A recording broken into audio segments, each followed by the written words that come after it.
Hello, dear students. How are you? I hope that you will be fit and fine at your places and hope that you will be preparing for the coming examinations. So, प्रिय विद्यार्थी, मैं Devendra Kumar Bhardwaj institute Kurukshetra से मैं आप सभी का Bhardwaj institute official YouTube channel पर स्वागत करता हूं। जैसा कि आप सभी को पता है कि हमने प्रीवियस ईयर क्वेश्चन पेपर पे एक श्रृंखला शुरू की है और उसी श्रृंखला के तहत आज फिर हम हाजिर हैं आपके लिए PYQ लेके। तो आज के पार्ट 3 इंग्लिश लैंग्वेज में एस्टेट के लिए हम शुरू करते हैं कुछ क्वेश्चंस आपके लिए। तो देखिए क्वेश्चन नंबर यहाँ पे 49 है। Choose the correct word for the sentence a man who is womanish in his habits. यहाँ पे बताया गया है कि एक ऐसा व्यक्ति बताइए जो जिसकी आदतें महिलाओं जैसी हो और हमें 4 ऑप्शन दी गई हैं। 4 ऑप्शन में देखिए क्या है, आर्सोनिस्ट, एपिक्योर, एफिमिनेट और फिल्टी। तो आर्सोनिस्ट का मतलब होता है बेटा आगजनी करने वाला। क्या होता है? आगजनी करने वाला। आर्सोनिस्ट का मतलब क्या होता है? आगजनी करने वाला।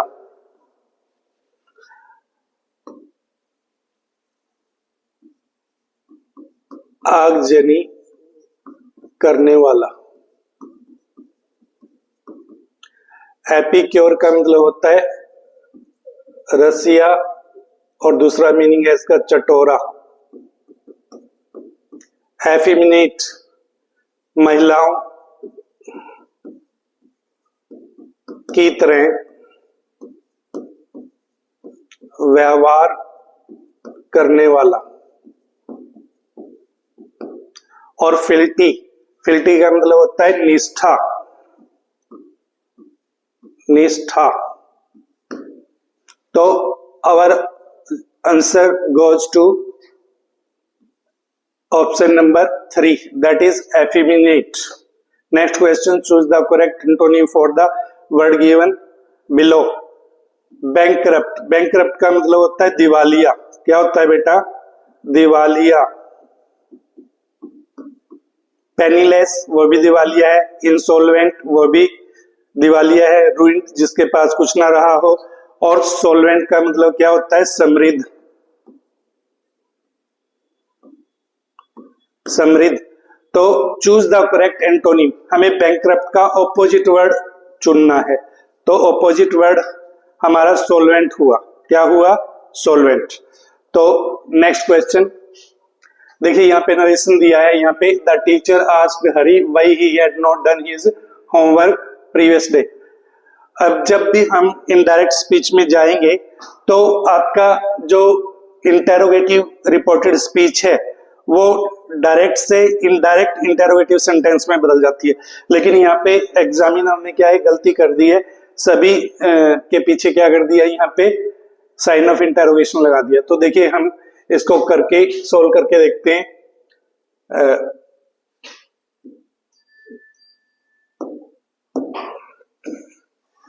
स्टेटमेंट है हमारी, choose the most appropriate form of the indirect speech the given sentence the teacher said to Hari. ये आपकी रिपोर्टिंग वर्ब है। Why did you not do your homework yesterday. ये आपकी रिपोर्टेड स्पीच है। देखिए आपकी रिपोर्टेड स्पीच इंटेरोगेटिव सेंटेंस में है तो हमारा इनडायरेक्ट स्पीच क्या बनेगा? द टीचर आस्क्ड हरी। और यदि रिपोर्टेड स्पीच WH सेंटेंस से शुरू होता है तो हमें किसी भी कंजक्शन की आवश्यकता नहीं पड़ती है। तो हम वाई का वाई रखेंगे और डिड की जगह हम हेल्पिंग वर्ब को छोड़ देंगे, सब्जेक्ट को लेंगे। सब्जेक्ट क्या है यहाँ पे? यू। और सेकंड पर्सन रिपोर्टिंग वर्ब के ऑब्जेक्ट के साथ बदलता है, हरी। तो हरी क्या है? लड़का है। he had not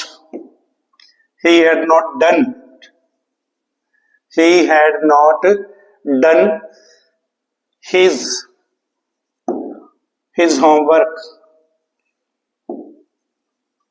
homework previous day। देखिए क्या है यहाँ पे, इन्होंने क्या ऑप्शन नंबर में क्या कर दिया है? The teacher asked Hari why had he. तो ये आंसर करेक्ट नहीं है। तो जो मैंने लिखा है the teacher asked Hari why he had not done his homework, तो ये इस ऑप्शन से मैच खाता है, तो यही हमारा आंसर है। बाकी के ऑप्शन सारी क्या हैं, इररेलेवेंट है। So answer goes to option number second.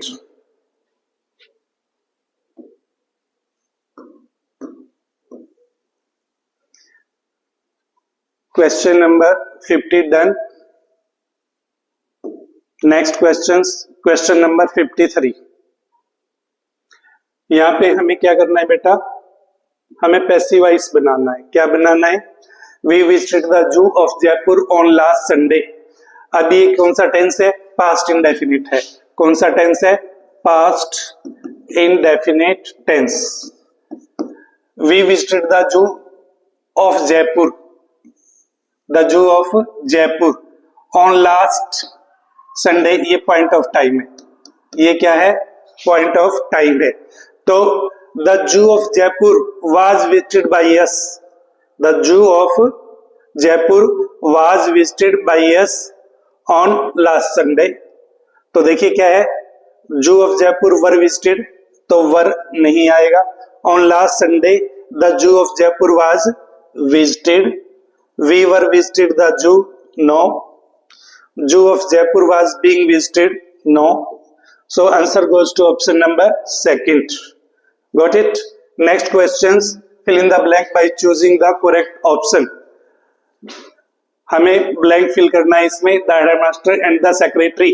अब देखिए ऐसे सेंटेंसेस जो क्या है, जहां पर दो सब्जेक्ट हों और उन दो सब्जेक्ट को एंड के द्वारा जोड़ा गया हो। किसके द्वारा जोड़ा गया हो, एंड के द्वारा जोड़ा गया हो। यदि दोनों सब्जेक्ट के साथ दा लगा है, वो सेपरेट क्या है, पहचान है, अलग अलग आइडेंटिटी है दोनों। यदि एक के साथ दा लगाए और दूसरे के साथ दा नहीं लगाए, तो फिर वो एक ही व्यक्ति है, उस पे दो ऑफिस के चार्ज हो सकते हैं। तो यहाँ पे क्या है, the headmaster and the secretary were present. तो was not correct, was being not correct, were being not correct, तो क्या आएगा, option number 2। Next question, choose the correct form of the verb.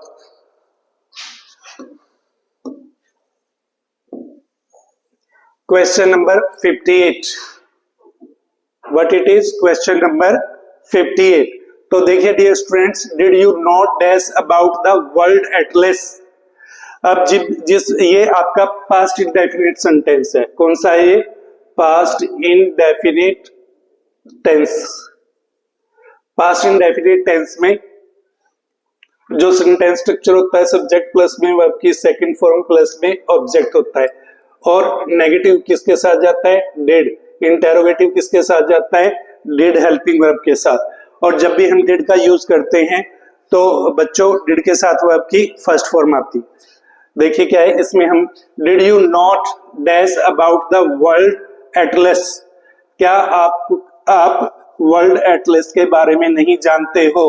तो पहली फॉर्म क्या है, knew, second know, first known, third knows first है ये। तो यहां पे क्या है, डिड यू नो, तो आपका फर्स्ट फॉर्म क्या है, दिस वन। तो answer goes to option number 3।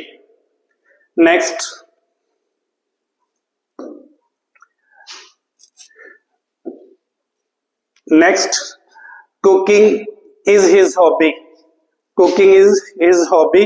देखिए पहले भी आपको बताया गया है, यदि ऐसी कोई वर्ब जिसके साथ आईएनजी लगा हो अंत में और वो सब्जेक्ट या ऑब्जेक्ट का काम करे, तो उसे हम क्या कहते हैं, जिरेंड कहते हैं।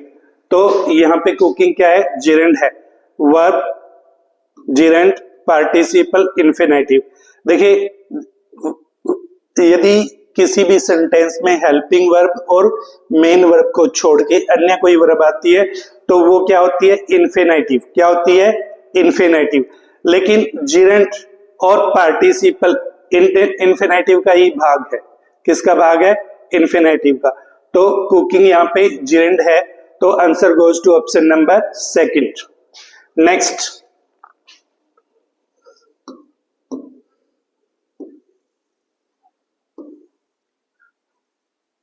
yes dear students, next question is 55 number, choose the correct determiners. Determiners क्या होते हैं? ऐसे शब्द होते हैं जिनका हम नाउन से पहले प्रयोग करते हैं और वो नाउन को एक सुनिश्चित मीनिंग देते हैं, एक मीनिंग को कंप्लीट करते हैं, उसको हम डिटर्मिनर्स कहते हैं। तो देखिए क्या है यहाँ पे आपकी ऑप्शन है, यहाँ पे आपकी ऑप्शन है क्या है? Dash knowledge is a dangerous thing. तो ऑप्शन है द लिटल और लिटल, अ लिटल और द फ्यू। तो यहाँ पे करेक्ट ऑप्शन क्या है बेटा? A little. तो answer goes to option number 3। एक अलग ज्ञान क्या है या अलग जो नॉलेज है, थोड़ी बहुत नॉलेज हमेशा क्या होती है? हानिकारक होती है। इंसान के पास क्या है? किसी भी विषय वस्तु के बारे में एक स्टिक इंफॉर्मेशन होनी चाहिए, एक स्टिक नॉलेज होनी चाहिए। Question number 56, sorry, choose the word which is spelled correctly.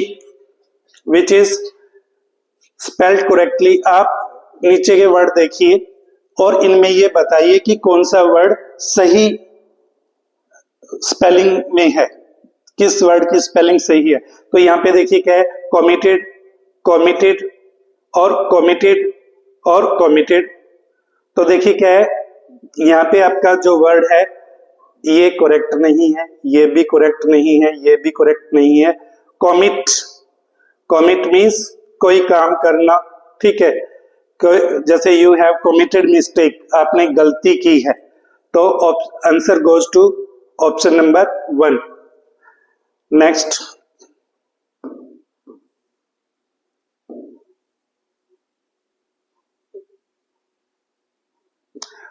choose the correct preposition. I had not slept or eaten anything properly dash 2 days। तो देखिए क्या है इसमें जो आंसर है हमारा, I had not slept, मैं नहीं सोया था और ना ही मैंने कुछ खाया था, ठीक है। properly 2 days, तो properly 2 days, तो 2 days यहाँ पे ऑप्शन आती है आपकी 4। निश्चित समय के लिए क्या आती है? Option since. बाकी इन किसी तरह से करेक्ट नहीं है, फ्रॉम भी किसी तरह से करेक्ट नहीं है। तो हमारी करेक्ट ऑप्शन है आपके लिए 4। So answer goes to option number 4। Next,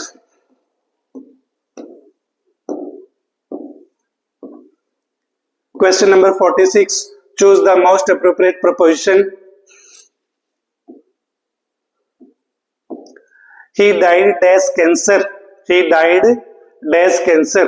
जब कोई व्यक्ति किसी रोग से मरता है उसके लिए हम ऑफ का यूज करते हैं, यदि भूख से मरता है उसके लिए हम प्रेपोजिशन फ्रॉम का यूज करते हैं। तो ऑप्शन गोज टू नंबर 3। हमारी जो ऑप्शन 3 है ये एक प्रॉपर रिप्लाई करती है, third option. So answer goes to option number 3। Next questions. Choose the most appropriate form of the indirect speech for the given sentence. He said her sister will arrive from Mumbai today. तो देखिए क्या है? He said that her sister will arrive from Mumbai that day। यहाँ पे क्या है? ये future है, ठीक है। यहाँ पे will arrive। He said that her sister will be arrived from Mumbai today। He said that her sister would arrive from Mumbai that day। तो he said that her sister would arrive from Mumbai that day। तो that day की कौन C option में है? He said that her sister would arrive from Mumbai that day। He said that her sister would arrived। Would के बाद कभी भी second या थर्ड फॉर्म नहीं आती है और वुड के बाद हमेशा क्या आती है? वर्ब की first form. He said that her sister will, तो विल नहीं रहेगा, यहाँ पे क्या होना चाहिए था? वुड। और यहाँ पे क्या होना चाहिए था? वन। तो सारे जो टैलेंट्स हैं, सारी जो खूबियां हैं हमारे ऑप्शन नंबर 3 में मिलती हैं। So answer goes to option number 3। Next,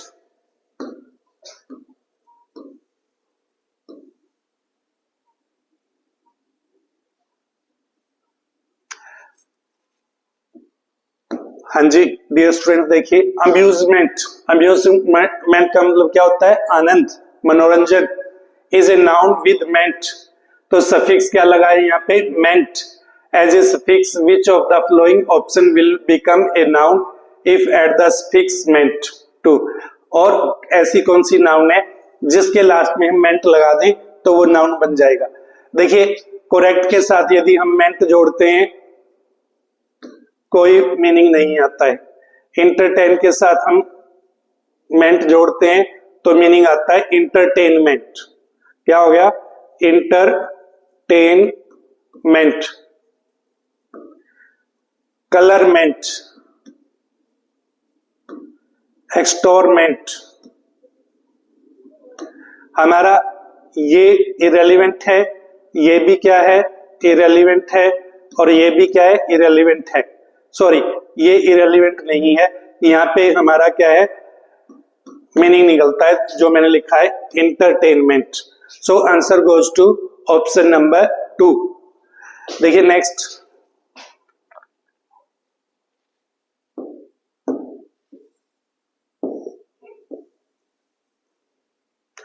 question number 48, fill in the blank by choosing the correct option.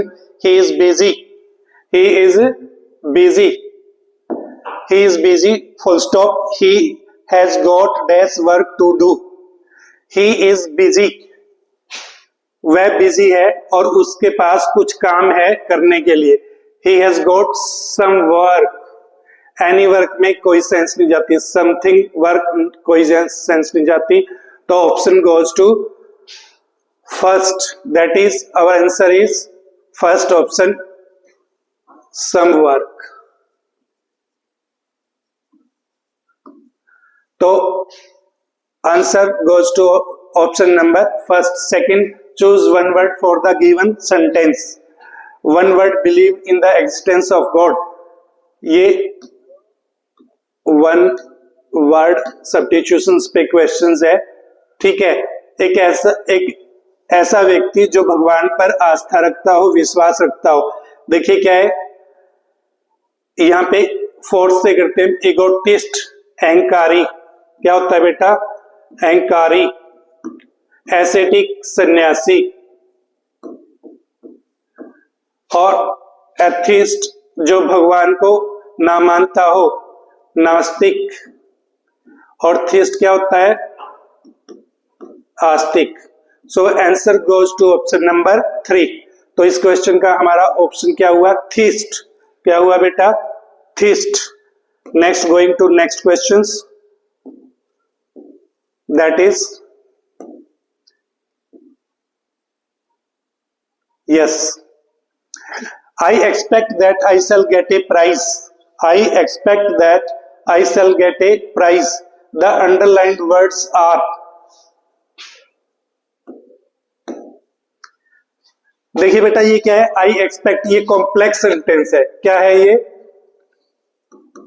Complex sentence. This one is principal clause और this one is subordinate clause, और that क्या है? Conjunction है। That क्या है? Conjunction है। तो देखिए आई एक्सपेक्ट, मैं दूसरा सेंटेंस लिख के दिखाता हूं। I expect some money. तो सम मनी क्या हुआ? ऑब्जेक्ट हुआ। आई एक्सपेक्ट क्या है आपका? यहां पे ये सिंपल सेंटेंस है। क्या है ये? Simple sentence. तो ऐसे ही सेंटेंस को हमने किसमें बोल दिया? कॉम्प्लेक्स में। I expect that I shall get a prize. तो यहाँ पे ये प्रिंसिपल क्लोज है और ये सबऑर्डिनेट क्लोज है, लेकिन सारा का सारा सबऑर्डिनेट क्लोज कैसे काम कर रहा है? As an object to the verb expect. जो वर्ब है एक्सपेक्ट, उसके ऑब्जेक्ट के रूप में काम कर रहा है। और ऐसा कोई क्लोज जो सब्जेक्ट के रूप में काम करे या ऑब्जेक्ट के रूप में काम करे, सबऑर्डिनेट क्लोज, तो वो नाउन क्लोज ही होता है। क्या होता है? Noun clause. So answer goes to option number 1, that is noun clause. ये एडजेक्टिव क्लोज हो ही नहीं सकता, एडवर्ब क्लोज नहीं, नन ऑफ द अबव नहीं। तो next, going to next, Next question, that is 55. They decided to cooperate. They decided to cooperate. The underlined words are used as a. The underlined word used as a. अब देखिए क्या है, मैं पहले भी आपको बता चुका हूं कि कोई भी वर्ब सेंटेंस में मेन वर्ब को छोड़ के अन्य वर्ब होगी तो वो क्या होगी आपकी इन्फिनेटिव. क्या होगी इन्फिनेटिव. तो यहाँ पे क्या है to cooperate. What it is to cooperate. तो ये क्या है इन्फिनेटिव है. Answer goes to option number 3. Verb no, gerund no, adjective no. Answer goes to option number 3. Got it. Next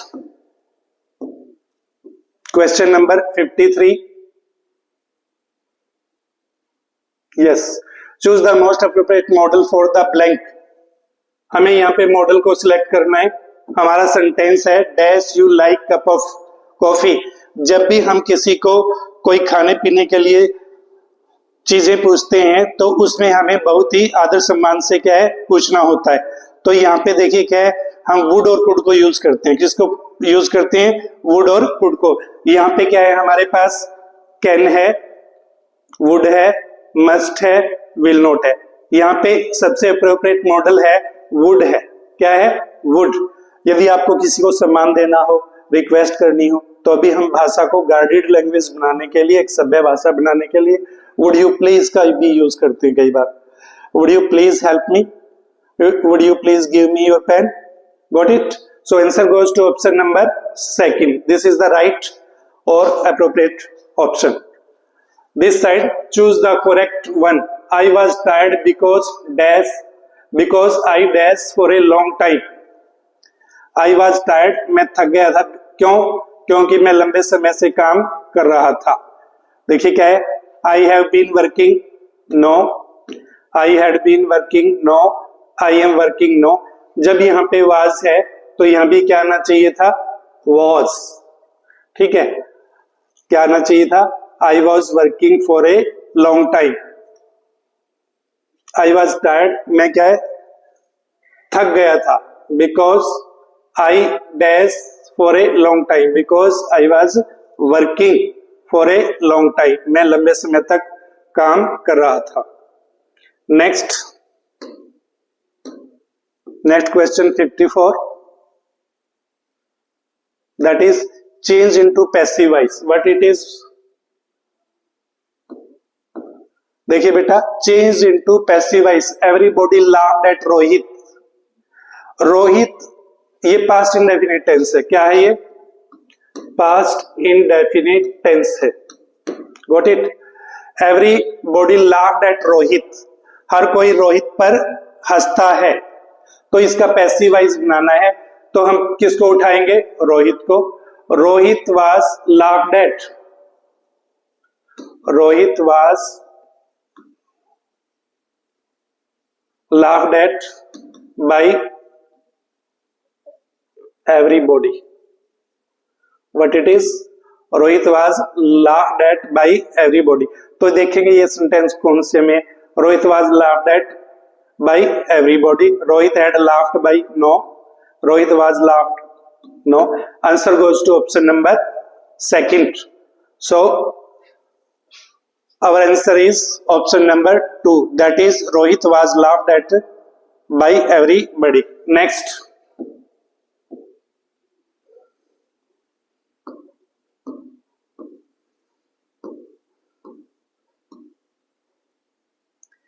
Question number 58 and 60 we will do. Choose the most appropriate proposition. There was a footpath that went dash the road till the railway station. मैंने आपको पहले भी बताया था कि यदि आप हिंदी करके देखें, यदि आपको ट्रांसलेशन आती हो, चाहे कोई रूल आए या ना आए, लेकिन आपको क्या आता है? आपको ट्रांसलेशन आती है, तो आप कोई भी क्वेश्चन कर सकते हैं. तो यहाँ पे देखिए, हम हिंदी करके देखिए. There was a footpath. एक फुटपाथ थी वहां पर. That went dash the road. और वो रोड के साथ जाती थी. कहां तक जाती थी? रेलवे स्टेशन तक. ठीक है. तो यहाँ पे ओवर का मतलब क्या होता है? एक ऐसी पोजीशन जो क्या है किसी अन्य नाउन से बहुत ऊपर है. अलोंग, अलोंग मीन्स क्या होता है? ये वाली पोजीशन. तो रोड के साथ साथ क्या है आपकी फुटपाथ है, तो answer goes to option number second. Around का तो ये हो गया चारों तरफ, अक्रॉस क्या होता है, कोई भी चीज है, मान लीजिए ये अक्रॉस हो गया, तो answer goes to option number second. Question number second, which of the word is correctly spelled. देखिए क्या है, गारंटी। गारंटी क्या है, आपने देखा होगा मोदी जी ने इस वर्ड को बहुत यूज किया है, हमारे जो पीएम है मोदी जी, हर बार क्या है जब भी कोई भाषण होता है उनका रैली में, तो वो क्या करते हैं, गारंटी वर्ड का यूज करते हैं, और हमें गारंटी की स्पेलिंग नहीं आती है। देखिएगा यहाँ पर dear students, guarantee no, GURANTEE, GURANT no, GURRANT no, GUARANT yes. Option number second बिल्कुल ठीक है। यदि आप क्या है किसी भी वर्ड को सिलेबल के रूप में पढ़ते हो, सिलेबल का मतलब क्या होता है, on the basis of sound आप पढ़ते हैं, तो आपकी स्पेलिंग कभी भी गलत नहीं होगी। देखिए क्या है, गुआ आर्यन रान टी, कितने टुकड़े हुए, 3। आपका पहला टुकड़ा क्या है, GUA, दूसरा क्या है RAN, और तीसरा क्या है TEE। यदि आपने इसको वर्ड को ऐसे किया होता याद, GUARANTEE, तो आपकी स्पेलिंग कभी भी मिस्टेक नहीं हो सकती। Next we would do question number 59। They had to cancel the match as ground was too wet to play. उनको मैच कैंसिल करना पड़ा क्योंकि जो ग्राउंड है, मैदान है, बहुत भीगा हुआ था। Replace the underlined word with an appropriate phrasal verbs. Cancel का मतलब क्या होता है बेटा, स्थगित कर देना। कैंसिल का मतलब क्या होता है, किसी भी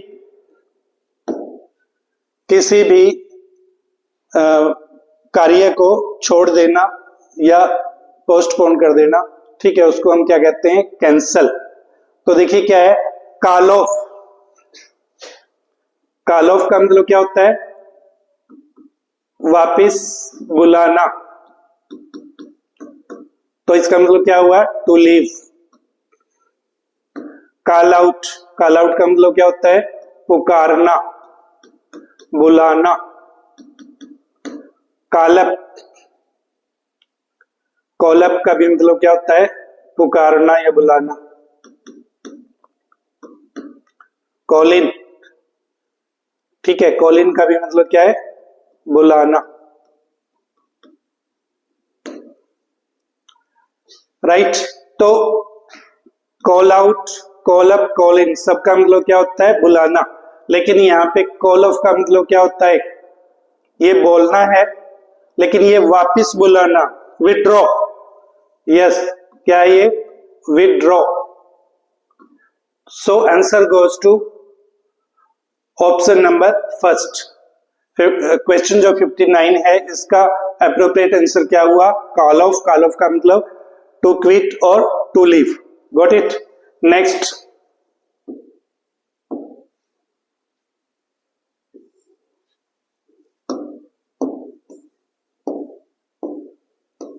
dear students, next question number 53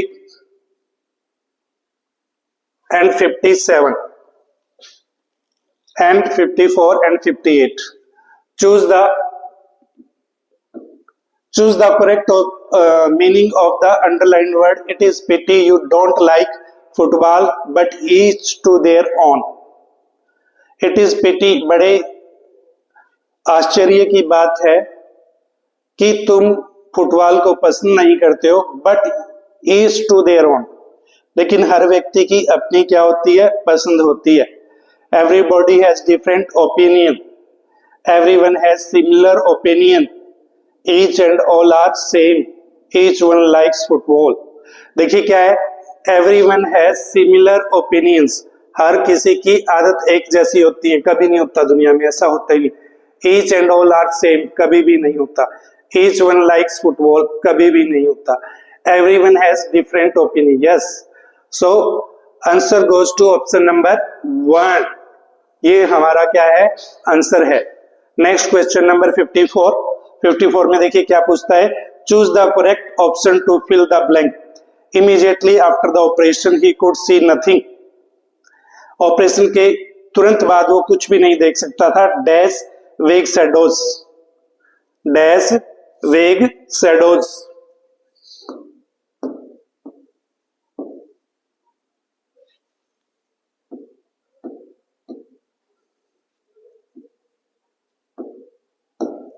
Yes, immediately after the operation he could see nothing. He couldn't see nothing. वो कुछ भी नहीं देख सकता था। हमारे पास रूलिंग है नथिंग के बाद हम किसका यूज करते हैं, बट का।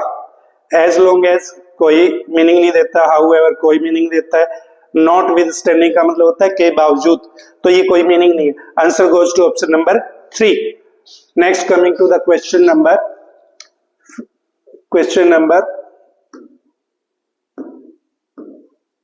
57। Choose the correct tense form. हमें यहाँ पे वर्ब की फॉर्म को फिल करना है। My car dash for the third time since I got it. मेरी कार क्या है, तीसरी बार खराब हो चुकी है।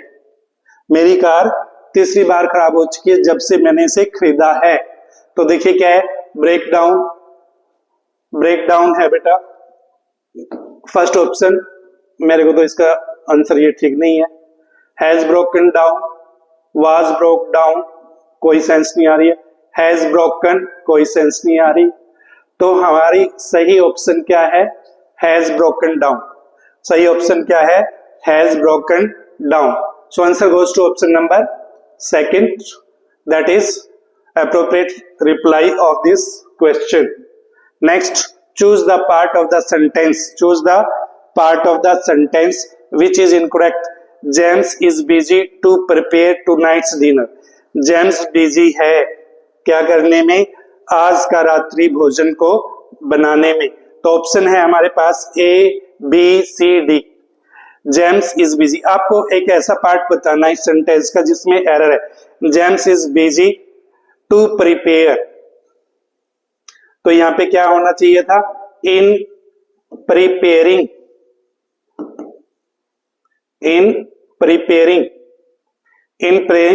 Preparing tonight's dinner.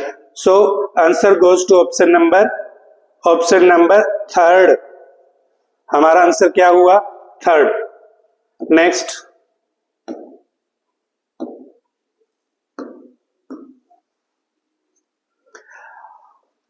Dear students, मुझे उम्मीद है कि आपको ये सभी क्वेश्चन भली प्रकार से भली भांति समझ में आए होंगे, और इन क्वेश्चन को आपसे विनती है कि आप रेगुलर देखें और समझें जैसा मैंने बताया है, और आने वाली एस्टेट की परीक्षा 2024 में आपको बहुत लाभ होगा।